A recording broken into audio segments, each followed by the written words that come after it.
From the Library of Congress in Washington, D.C.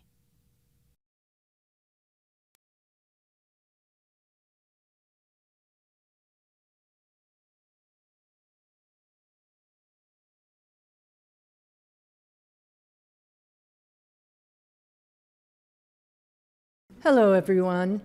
Can you hear me? Okay. Hi, I'm Betsy Peterson, and I'm the director of the American Folklife Center here at the Library of Congress. And on behalf of the librarian and the AFC staff, I want to welcome you here today. This is the latest in our Benjamin Botkin lecture series, and the Benjamin Botkin lecture series allows the AFC to do a number of things. I mean, most importantly, to highlight the work of leading folklorists, ethnomusicologists, oral historians, and other cultural specialists, enabling them to share their latest research with all of us. But for the center and for the library, it also helps us in terms of our acquisitions. These lectures are tape recorded and do become part of our collections here at the library, and will ultimately be on the website and be webcasts. So with all of that said, and bringing up webcasts, if you have a cell phone on right now, please turn it off. I would appreciate it. And today, I have the honor of introducing the distinguished folklorist and longtime friend of the American Folklife Center, Burt Feintuch. Dr. Feintuch is a professor of folklore and English and director of the Center for the Humanities at the University of New Hampshire.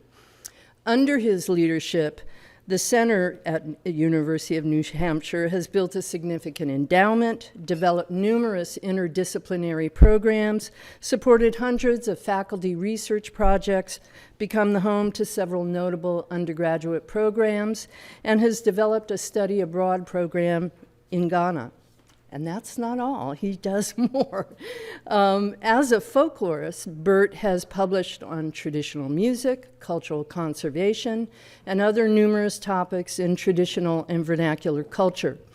From 1990 to 1995, he served as the editor of the Journal of American Folklore. He has also done extensive ethnographic research in traditional music cultures in Great Britain, the United States, and Canada. And he is particularly well known for his research on the traditional music and culture of Northumberland and Cape Breton Island, and he is also a musician in his own right. With David Waters, he published the critically acclaimed Encyclopedia of New England and his 2010 book, In the Blood, Cape Breton Conversations on Culture, won an Independent Publisher Book Award. His latest book, Talking New Orleans Music, was recently published by the University Press of Mississippi. And there continues to be more. Burt has also produced recordings for Smithsonian Folkways and for the Rounder label. He serves on the Library of Congress' prestigious National Recording Preservation Board, and for 5 years, he represented the American Folklore Society at the meeting of the World Intellectual Property Organization. He's been awarded numerous grants and fellowships by the National Endowment for the Humanities, National Endowment for the Arts, the American Council of Learned Societies, the U.S. Department of Justice, the New Hampshire Humanities Council, the New Hampshire State Council on the Arts, and other agencies and organizations. Are you tired yet, Burt? In addition, in 2012, Burt was elected as one of the Fellows of the American Folklore Society. Today, I'm delighted to introduce Burt, who is going to be talking about cultural integrity and local music, Cape Breton Fiddle, New Orleans Funk. So please give Burt Feintuch a warm welcome.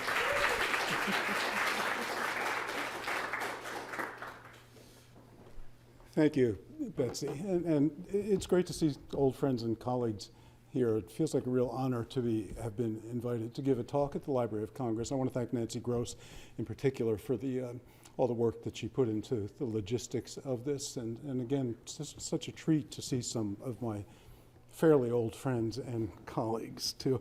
I also want to recognize my significant other, Jeannie Thomas, is here, a folklorist from the university, from Utah State University, and Jeannie kind of rode shotgun on a lot of the field work that is the basis of what I'll be talking about this afternoon.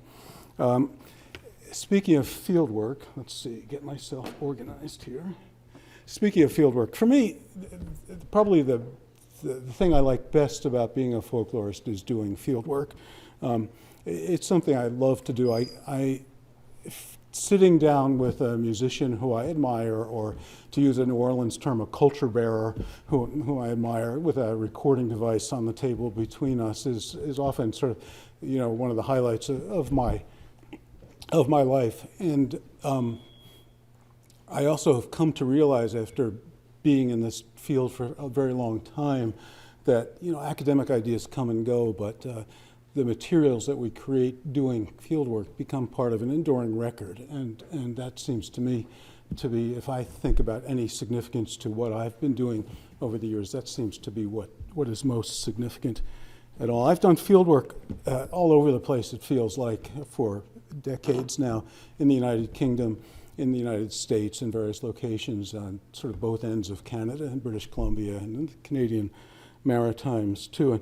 And as I think back, I realize that what seems to draw me to places where I do ethnographic fieldwork is that these are often places that I've come to think of as musical hotspots or creative hotspots. There's something that sets these places off from other places when it comes to the vitality and significance of local music. There are often places where music is deeply rooted, where it's very much valued, where it's well integrated and connected to identity. For roots music people, if I say Chicago, something comes to mind, right? You think blues. Chicago is a great example of that. If I say Omaha, maybe less so, for instance, and not that there's not, I'm sure, terrific local music in Omaha, but it never kind of rose to the kind of level of public awareness and appreciation that some of these other sort of hotspots have done. The more I spend time in these sorts of places, talking to musicians and culture bearers and citizens, the more I see some commonalities, despite all the kinds of obvious differences too. And so today I want to talk about two musical hotspots, seemingly very different places where I've done field work. Talk about Cape Breton in Nova Scotia and about New Orleans. Do you know Cape Breton at all? Some of you probably do. Yeah, good. So I'm realizing, in fact, that this year is not only the 50th anniversary of Sgt. Pepper's Lonely Hearts Club Band, but I think it's the 20th anniversary of my first trip to Cape Breton, and I can't tell you how many times I've been there. I'm not hearing about that as much on NPR, though. Cape Breton has been a sort of long-running obsession for me. New Orleans, a little bit less so, in that the work in New Orleans, I've tried to focus more and control and not allow to become the kind of obsession that Cape Breton has for me. Both have led to various publications and some sound recordings and things like that. And I'm showing you these book covers really because I want to acknowledge the fact that these have been collaborative projects that I've had the privilege of working with a really fine photographer and an old friend, a guy named Gary Sampson, who I know from New Hampshire, who in fact was just named Artist Laureate for the state of New Hampshire. So, what drew me to these very different places? One is just sort of sheer self-indulgence in that there are places that produce music that I love. And there are also places where I've come to understand, people have the kind of good fortune to be able to dance to their own music, as I like to say. That is not, they're not people who don't know Beyonce or whatever, but there are people too who have the sort of privilege of having come up in a place where the local music is still very strong and vital and somehow lives alongside the more industrial, more popular music that we all experience. These are also places where culture is in the air. I like to say that there's often a kind of public conversation about the value and significance of culture or music and its importance to the integrity of local life. There are places where people see music, in fact, as integral to a good life, where it stands for a kind of wholeness or integrity in local culture. So I hope you note that I'm using these words integral, integrity, and so forth, and this is in part because I want to try to develop an idea that I've been thinking about, this idea of cultural integrity, which I work my way toward.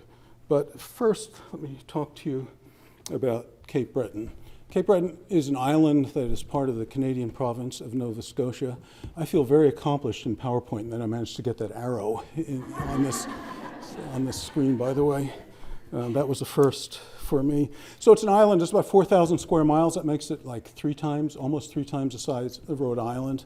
About 130,000 people there now and steadily declining. The population has been declining precipitously for decades now. It was settled. The largest group of people to move to that island, the largest sort of contingent of settlers, were people who came from the Highlands and Western Islands of Scotland. And they came in the late 1700s through about 1847 or so, when that population movement ended. They got there, and they found a thin scattering of native people, or First Nations people, as Canadians say, a thin scattering of francophones, French-speaking people who were there as a consequence of early French fishing and exploration, and some Anglophones, too, who were also there in part because of the fishing and in part because loyalists from New England tended to move north and east when things weren't going so well for them. And it is a musical hotbed. Cape Breton is centered on the fiddle. The fiddle is often accompanied by piano in a very distinctive style. And these days, too, we're seeing a resurgence of interest in the Highland pipes, too, which is a very different scene. If you think of the Highland pipes and think of people in kilts marching in formation or in a kind of military way, that in Cape Breton, the pipers sit down and they play them for dancing, and it's a much looser, much different way of approaching the instrument, too. And it's dance music. People dance to the music in local halls. When I first came to Cape Breton 20 years ago, especially on the western side of the island, which is Inverness County, it seemed to me that the music was just every place. I felt really astonished at how present and vital it was. There were dances just about every night of the week. This was summer when things are more active there. You could sit in a fast food place and the radio would be on and you hear a country song and then you hear a local fiddle player and then you'd hear another country song, something like that. There were festivals every weekend. If you got lucky, you got invited to a house party where people sat and took turns playing for the assembled crew of people. The local newspaper, which on that side of the island is a weekly paper, in the summer devoted more pages to coverage of music than to sports. It was really quite astonishing. I think I like this crowd. At one time, I went to an event early on where people bought tickets. They actually paid for tickets to hear an ethnomusicologist interview two older musicians, and that's when I realized I'd found paradise.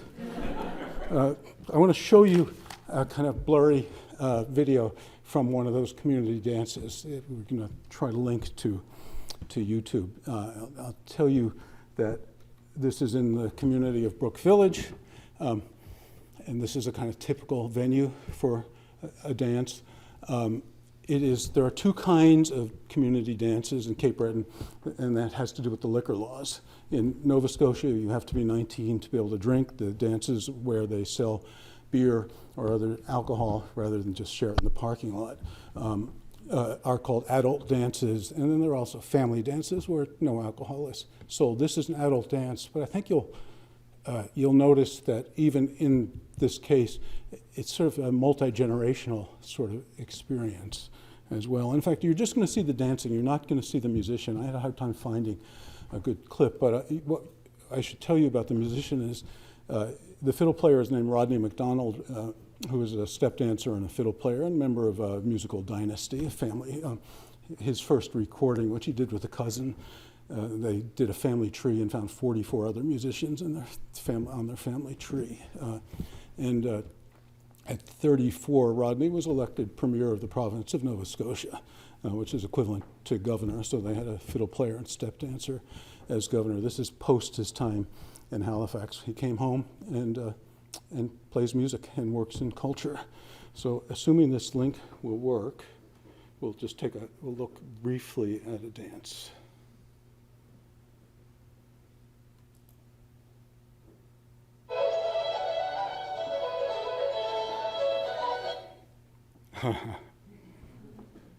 Worked fine when we tested it. Let's stop and start it again.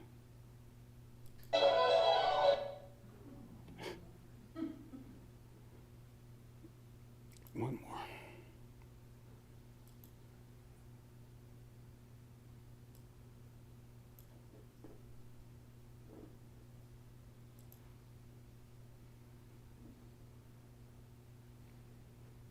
Well, I hope you're liking it so far.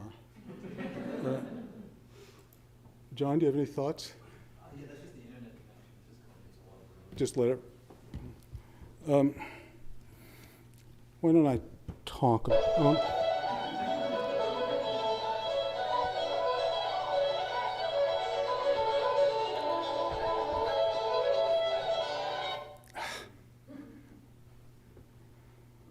Well, let's say you get the idea. Okay.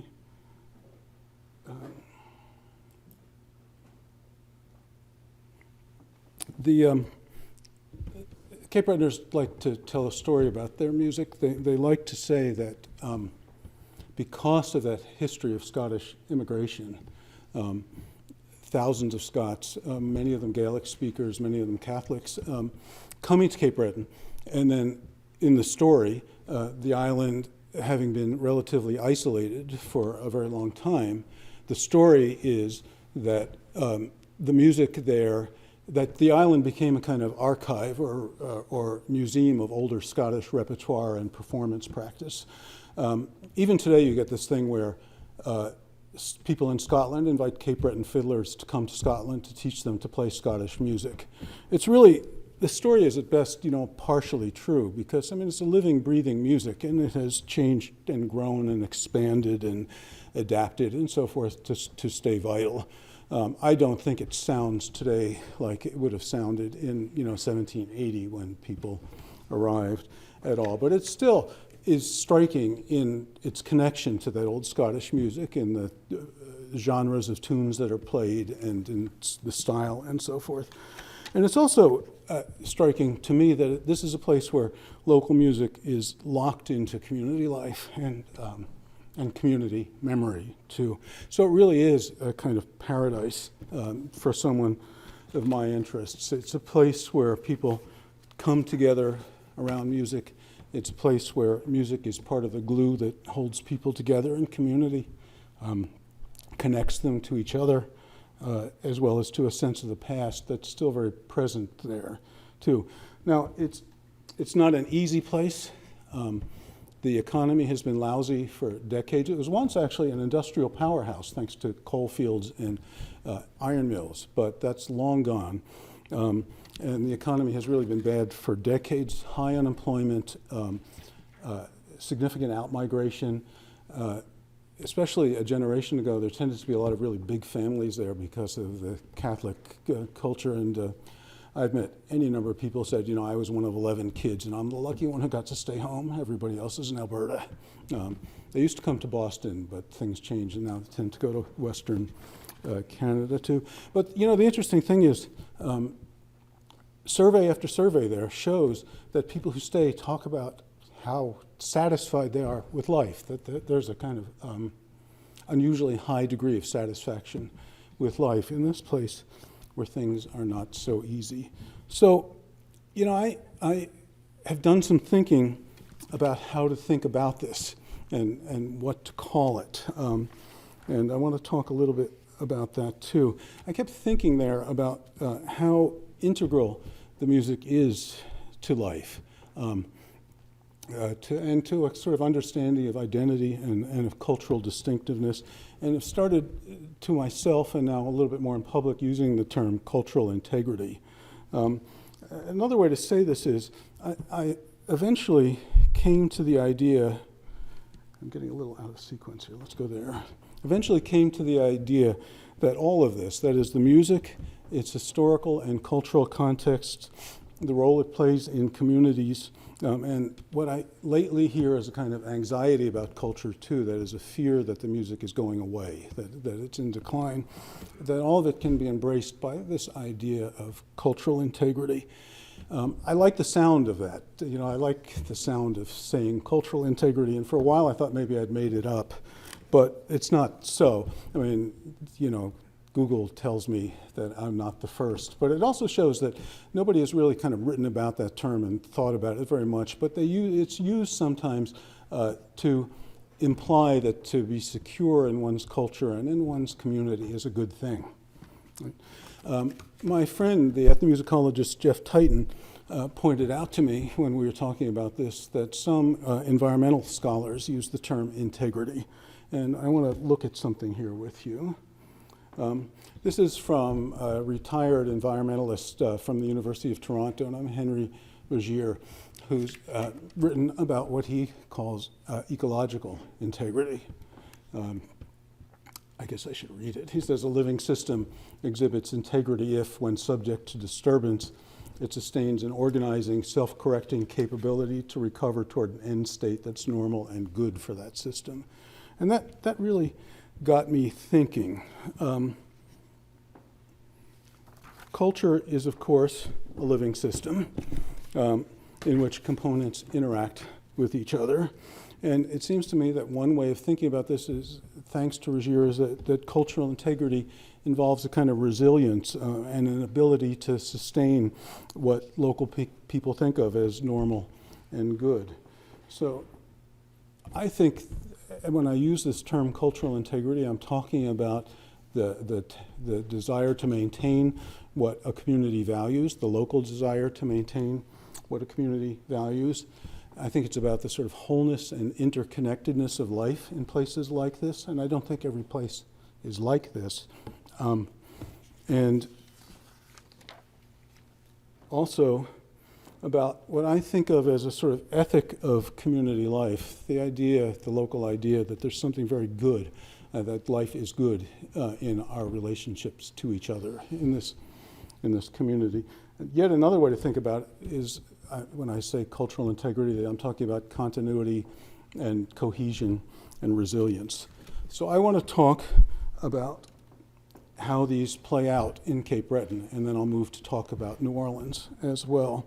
So I want to talk first about maintaining what the community values. The first example I want to use is to talk a little bit about language revitalization in Cape Breton. All these Scots who arrived over those 70 years or so, many of them were Gaelic speakers, and Gaelic was once the language of community life in some Cape Breton communities, up through the 1960s or so. Some of these places were primarily Gaelic speaking. In 1900, there were 85,000 first language Gaelic speakers in Cape Breton. Now there are maybe 200, if that. There actually was a time when Gaelic was Canada's third most common language, most commonly spoken language as well. And these days, we're seeing a lot of interest in language revitalization in Cape Breton. Government programs, local people teaching teaching the language, and so forth. And a lot of interest in trying to bring back the language. And when you hear people talk about language, and talk about Gaelic language, they're often talking about music in the same breath as well, because music is seen as somehow carrying some of the same values that the language carried too, the same sort of cultural values as well, and it's seen as standing for a way of life. So we're beginning to see programs to sort of maintain and encourage the language as well. And by the way, in the French community in Cape Breton, they've done a great job bringing the language back. In the most densely populated Francophone area, you can now choose to go to school in French or in English. They raised the funds and built a community radio station that broadcasts in French, and they've done pretty remarkable things. So as part of this maintaining what the community values, we see the development of institutions and venues and so forth, including what you see here, the Celtic Music Interpretive Center and the small community of Judic, which was supported locally by golf tournaments and more formally by government funds, by provincial government funds as well, and has a mission that sounds a little bit like the American Folklife Center in that it's to preserve and present the Celtic music traditions of Cape Breton Island. And you know, these days scholars tend to write about institutionalizing as a kind of distancing and as a kind of disturbance, and find sort of ironies in the way it doesn't entirely reflect older ways of doing things. I don't think that's true in Cape Breton. I think in Cape Breton, people in the local communities have embraced these efforts and sort of made them their own. It's amazing that this place that you see here, which has a bar and restaurant in it, is just viewed as a kind of community resource now. It hasn't really been seen as sort of changing anything or disturbing or pulling away from the local ways of doing things. It's more a sort of response to the worry about losing things that matter. And one thing that I think is really striking in Cape Breton is that people have somehow made clear to each other what matters when it comes to community life. And they've figured out in some examples, as in this one, I think, ways to begin to make that happen, too. I want to play you an audio clip from an interview I did with a CBC radio journalist based in Cape Breton. She does a 5-day-a-week local program. The website describes her program as a lively and informative blend of news designed to put Cape Breton listeners back in touch with their communities at the end of the workday, which I think is a very sort of Cape Breton way of expressing things. She'll talk a little bit about this sort of sense of community in Cape Breton. That idea of community is the thing that really, I think, defines the Cape Breton experience right now. There's a social, there's a glue that ties people together, people who have been here for 5 or 6 generations, and people who have come in very recently. And it has to do with, I think, declaring to one another what's unique and what's important. And that seems to be defined very clearly here. It might be because this has been a have-not region for so long that people really know the value of gathering in a fire hall. They really know the value of being pleasant to the person across the counter at the post office. It manifests itself in 1,000 different ways, but at the end of the day, it's just in the air. So, talk a little bit about the wholeness and interconnectedness part. To think about this, people in these little communities get together for music.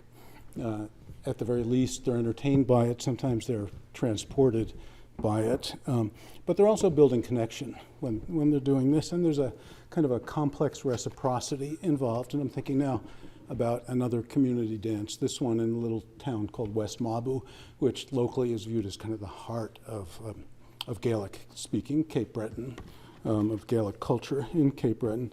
So this is a weekly dance that goes year-round. It helps musicians. The revenue supports the community recreation hall, and it also supports a community softball team as well. So you go to this dance and there's this kind of physical connection with your neighbors. I mean, I can't think of other times when I put my arms around my neighbors, for instance. Musicians are paid well, so they're able to continue in their art. This is the first generation, by the way, we're really seeing a lot of younger musicians thinking they can make a living as a musician. Before that, everyone had a day job. But so the musicians are paid well to continue in their art. The hall gets fixed up and maintained, and the ball players get to travel to tournaments. So music helps integrate the culture. It unites disparate elements, music and sports, music and identity, music and history, for the community's benefit. I'll speak briefly about the last of those 3 points that I've mentioned in talking about cultural integrity, about the goodness of life, or this ethic of community. Culture matters to people in Cape Breton. The language revival is in part because people believe that Gaelic stands for a way of life that is slipping away, not only for a language itself. And as I say, people see the music as being at the heart of that.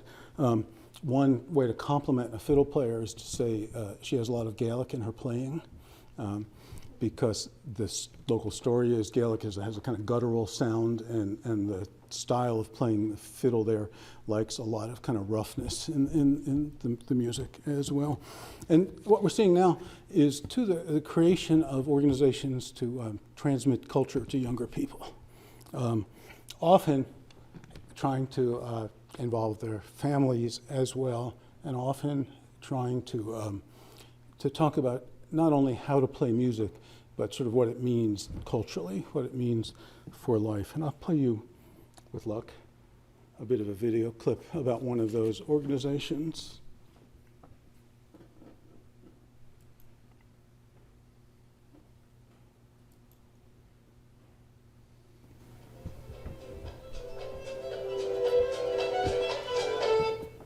Oh. It was so good when we tried it out. This is an organization that runs out of that Celtic Music Interpretive Center and runs on the other side of the island out of another facility, and puts young people with master musicians. For a time, they were making the parents come as well, thinking the parents needed to participate in these events, that was a way of sort of reinforcing the cultural transmission aspect of this. I guess you wouldn't expect our Library of Congress to have high speed internet. Yeah.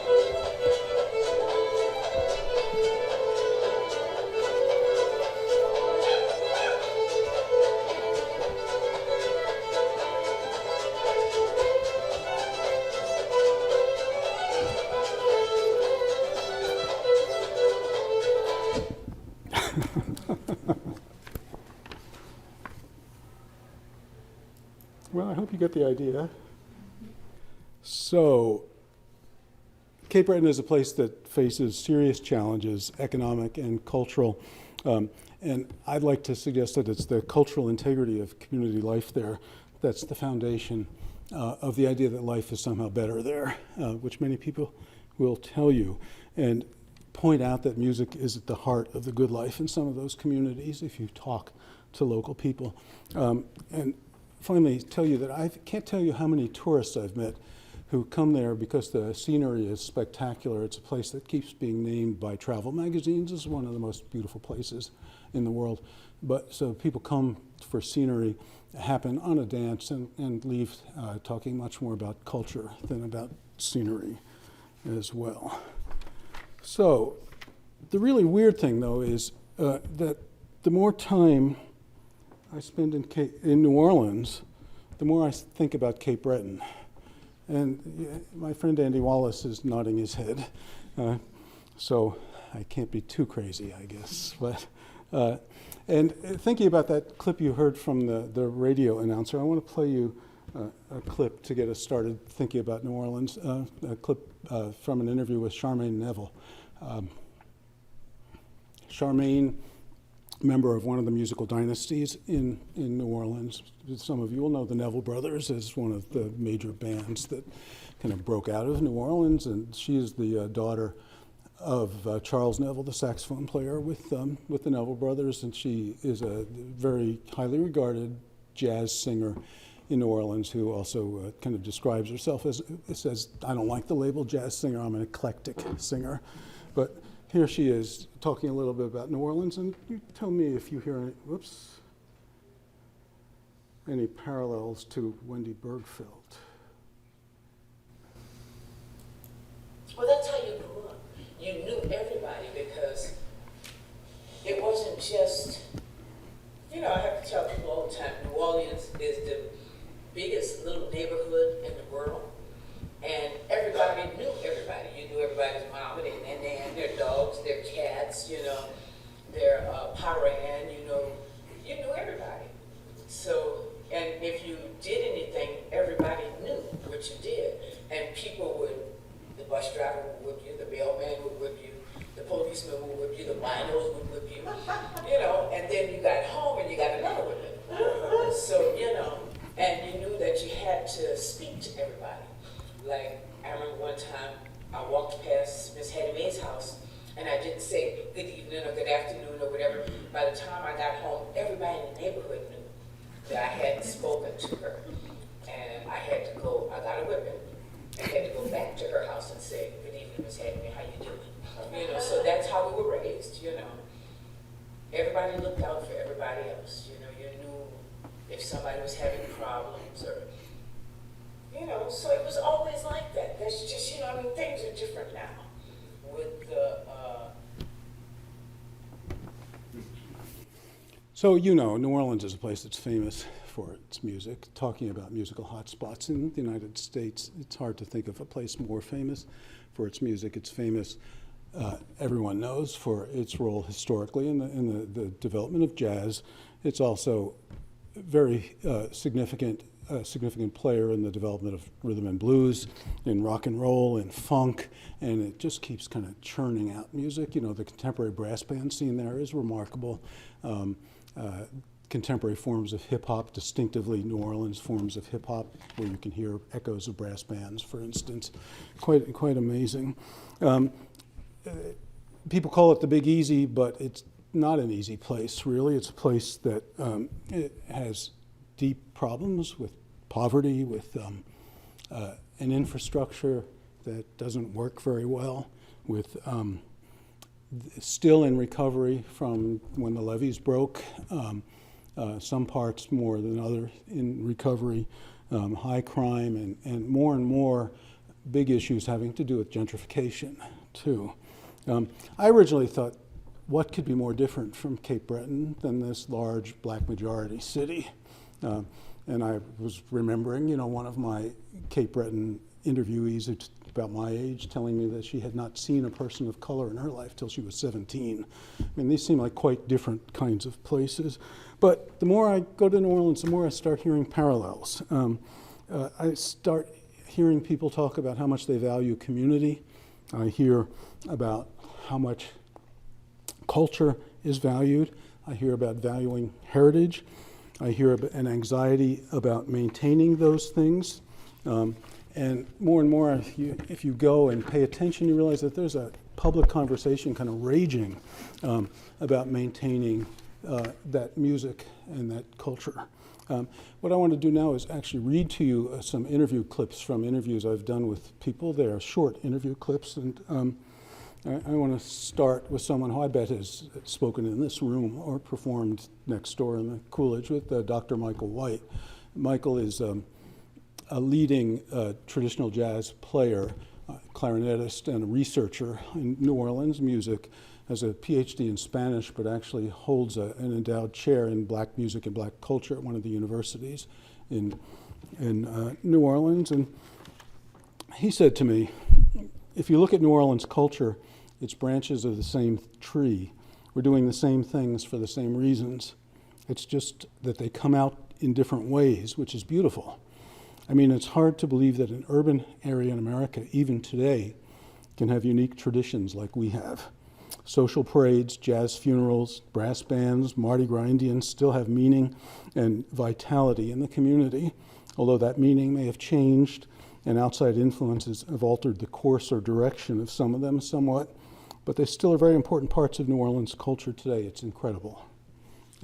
Charmaine Neville, talking about growing up in the Ninth Ward. The Ninth Ward in her childhood was a working class African American community. It's one of the two parts of the city that has come back least of all. from Katrina said succinctly, growing up in the lower ninth was fabulous. I mean, everybody was a musician. From Deacon John Moore.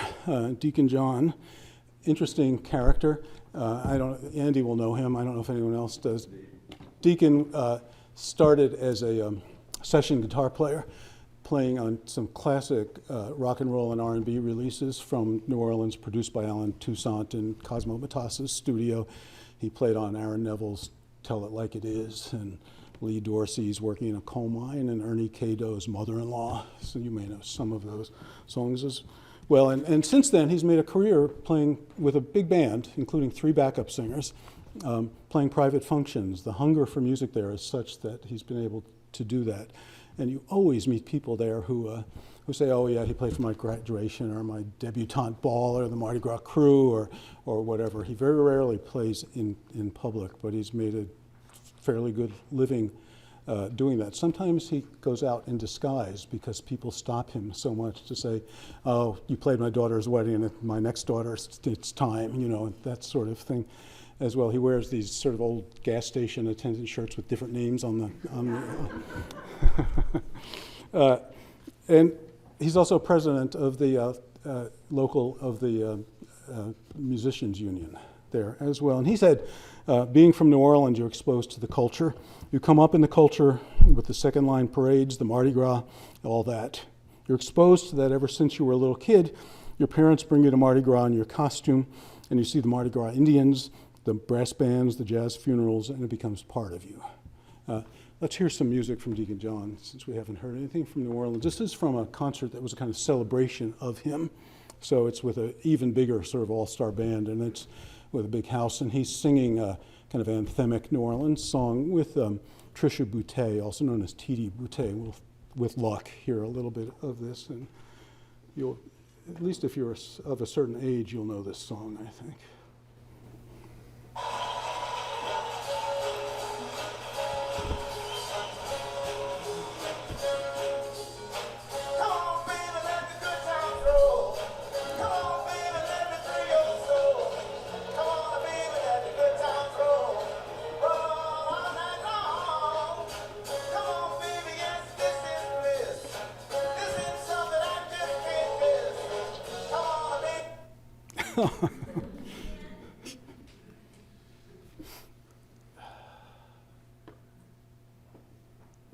Could this have anything to do with the hearings tomorrow?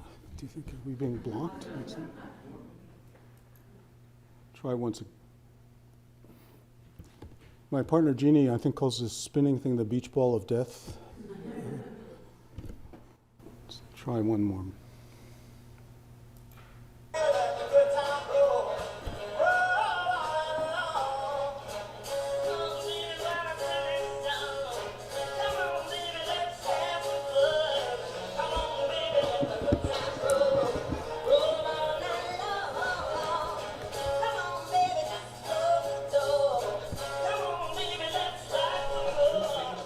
Yeah.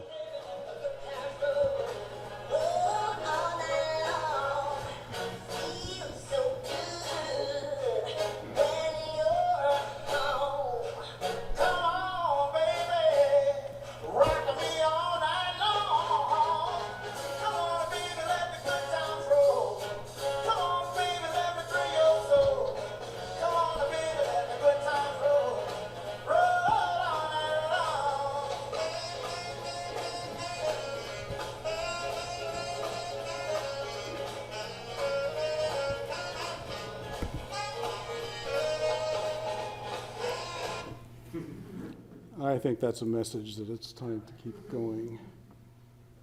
This is actually helpful in that, I kept telling myself, you don't have time to play all these clips as long for their full length.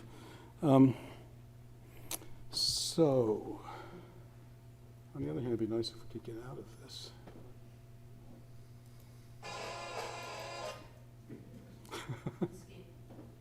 Yeah. Oh, yeah. I'm on the wrong end of the keyboard. Thank you.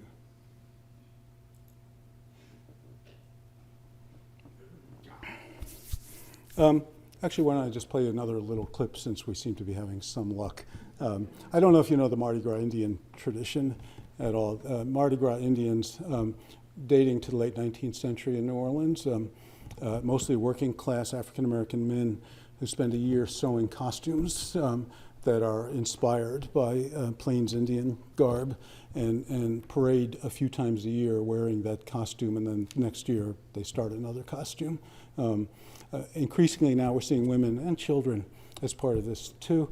They organize in what used to be called gangs. Now they call themselves tribes.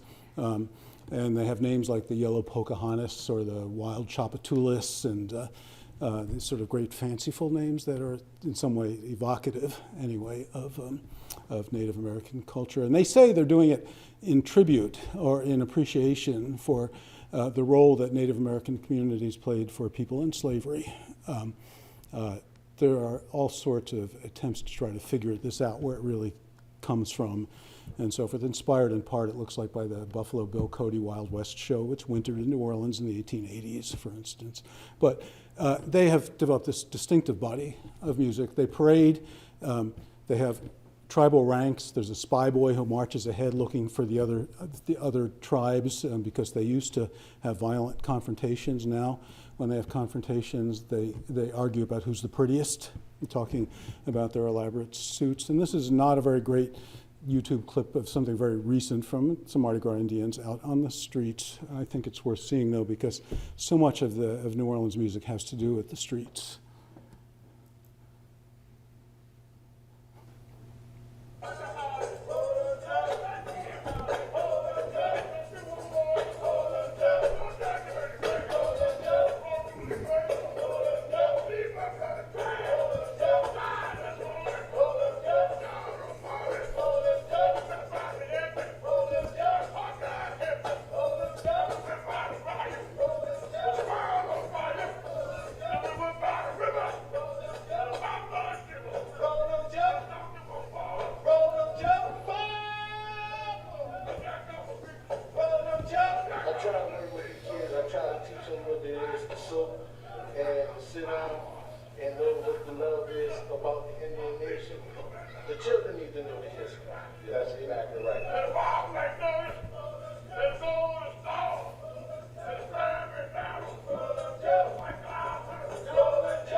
It is a visually spectacular thing.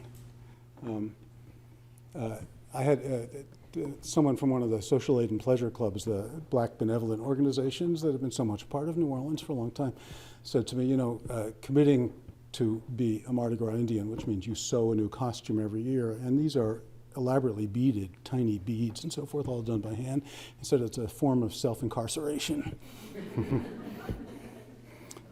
So, kept going to New Orleans, kept going to music events, kept listening to people talk about music, culture, and life. And the more I do that, the more parallels with Cape Breton come to mind. And some of those are the importance of smaller social configurations. In New Orleans, it's communities. I'm sorry, in Cape Breton, it's communities. In New Orleans, it's neighborhoods.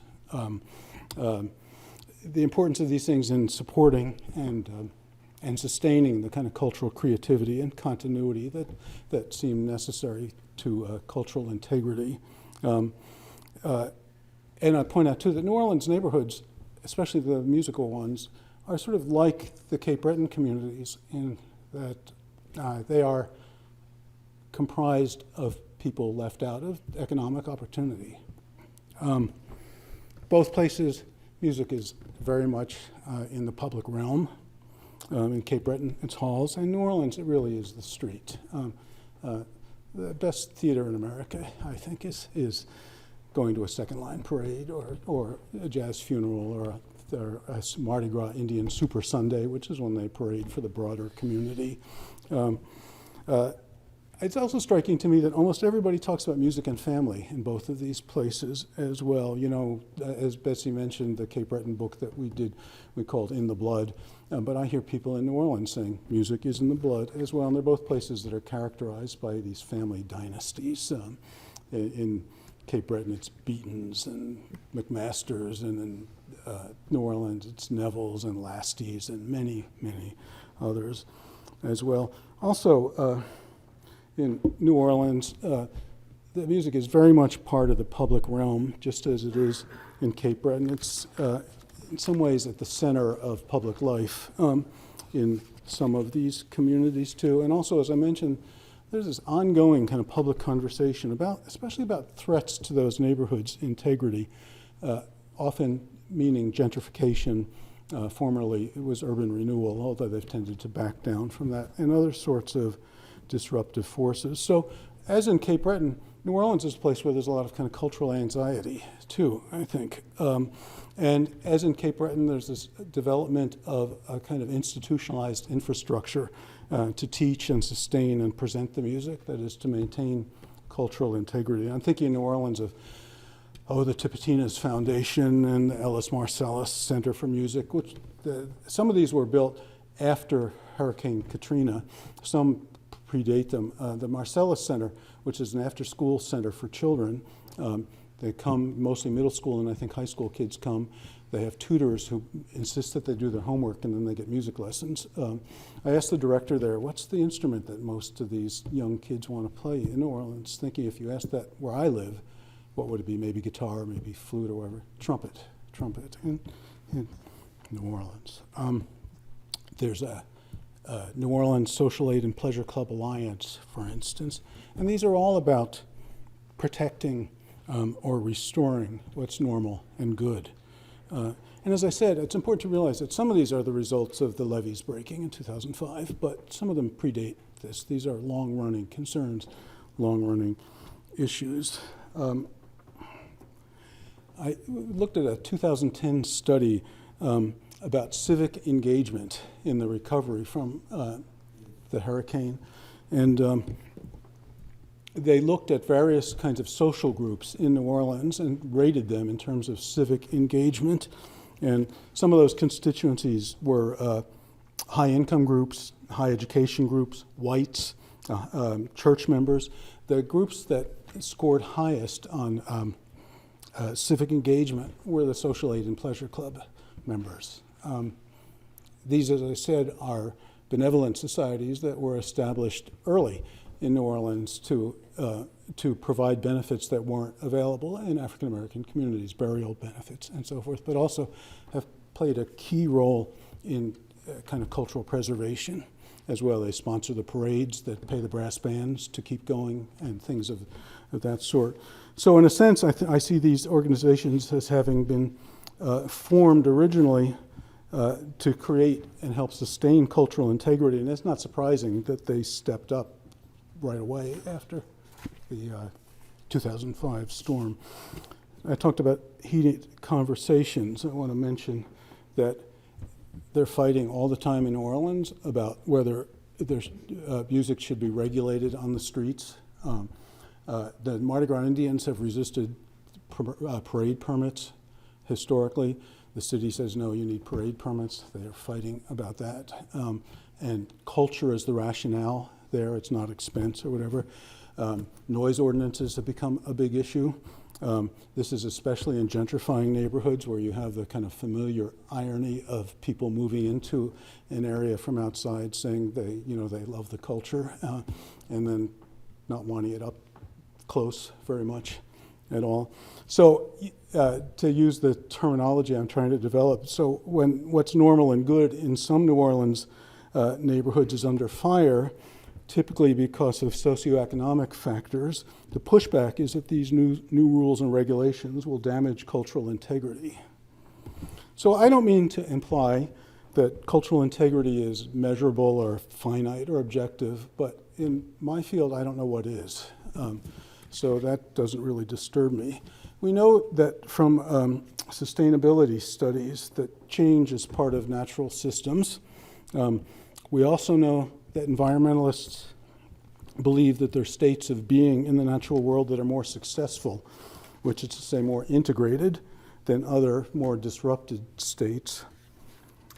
Some environmentalists use terms such as stewardship to describe their work to help places recover from disruption. As I think about Cape Breton, and as I think about New Orleans, and I think about culture being in the air, and about local anxieties about culture, I wonder if we might say that what's at stake in these places is a desire to hold on to cultural integrity. And of course, I'd like to think that scholars and institutions such as the American Folklife Center are helping play a role in that stewardship, the stewardship of that integrity. Thank you.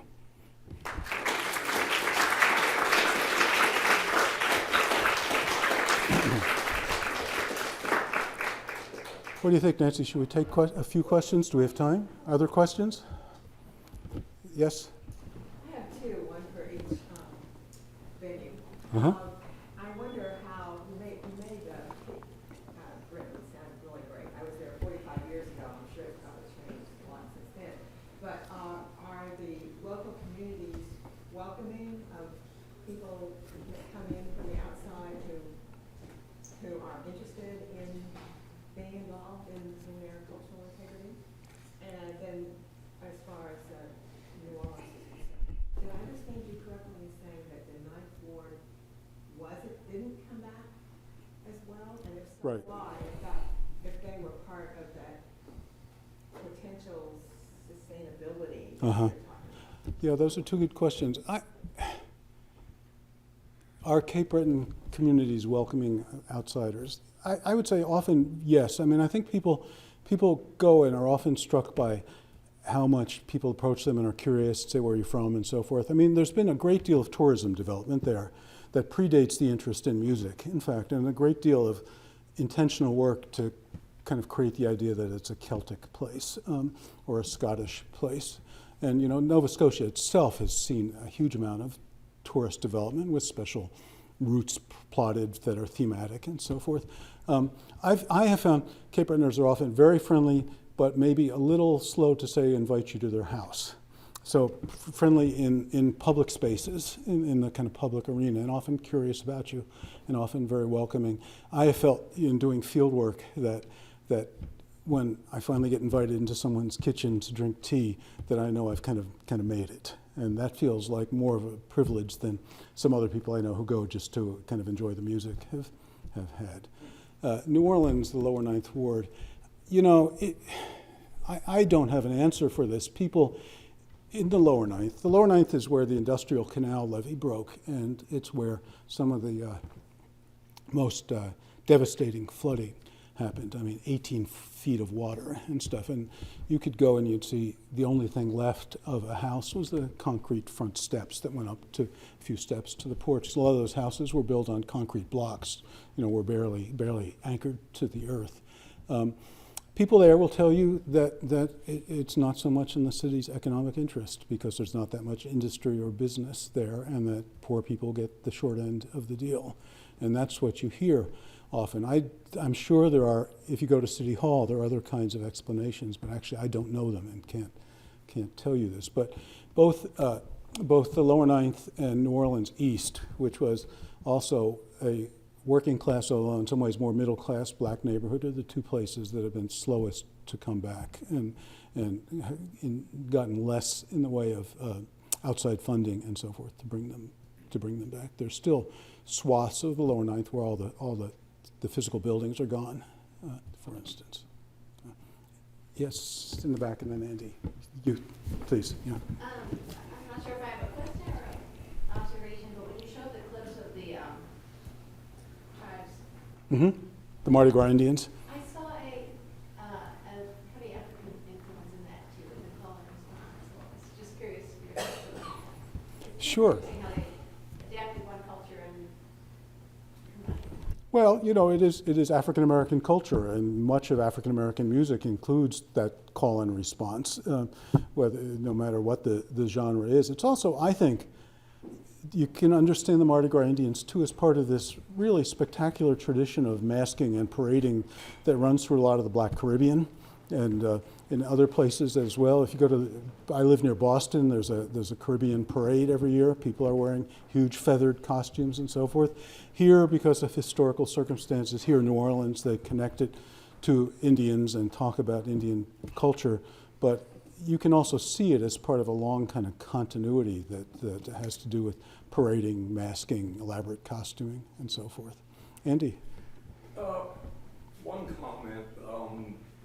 The other thing I found in common between those two cultures was the caliber of musicianship in both of them. I've never encountered communities that had that level of great musicians in them. But the great Cape Breton musicians, the Rankins, Ashley McIsaac, Natalie McMaster, are popular music stars in addition to being traditional musicians.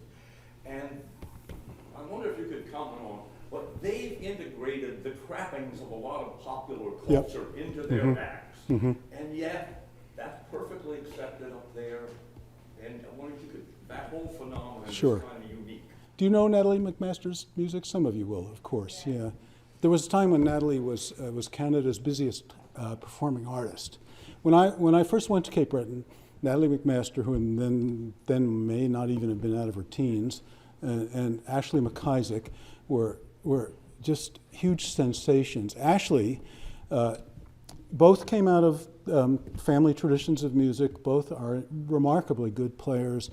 Both shared the same teacher, and both were doing really well. Ashley had done a recording that integrated traditional fiddle music with very aggressive rock and roll, and had gotten the equivalent of a Grammy in Canada, and was getting a lot of college radio play in the United States, and sort of applying to or appealing to sort of hip young people. Natalie was playing more traditionally, but over time she's sort of turned into what I think of as someone who could do her act in a Las Vegas casino or something. There's a lot of glitz and a lot of choreography and wonderful musicianship, and both are loved at home and admired. And they really kind of paved the way to the idea for a bunch of other young musicians that maybe I can make a living this. I remember when I was there in the late 90s, you would see, quarter-mile long lines to get into the Brook Village Hall because Ashley was playing, for instance, and it was all young people. So it brought a lot of young people back to the music. And there was something else I wanted to say, and I've just blanked on it. Oh yeah, I did an interview with someone who was a very fine fiddle player. She's in her 40s now, so she was in her 20s then, I guess, who said there was a time, this is late 90s, there was a time when parents used to send their kids to play hockey, thinking that could be an economic way out of the island. And she said now they have fiddle lessons. Yeah, and that moment is somewhat gone, but they're still revered figures. Yes? I was thinking that the Cape Breton people, tell a story about, how a community responded to economic challenges. So the first thing was they had to leave Scotland, but a whole bunch of them, ended up moving to the same place, and so they were able to, bring the culture with them and keep it going. And then once again, the economy started to, give them some punches in the gut.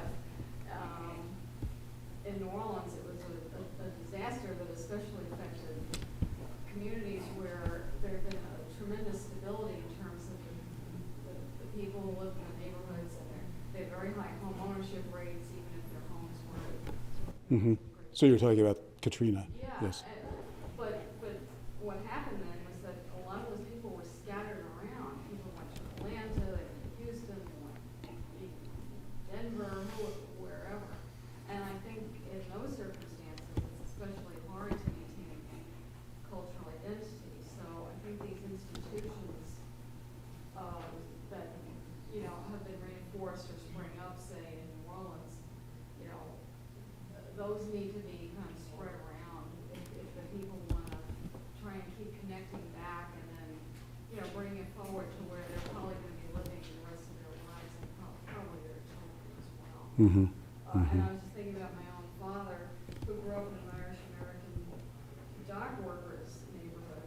There's probably not a single person left in the neighborhood because the economy changed over, decades.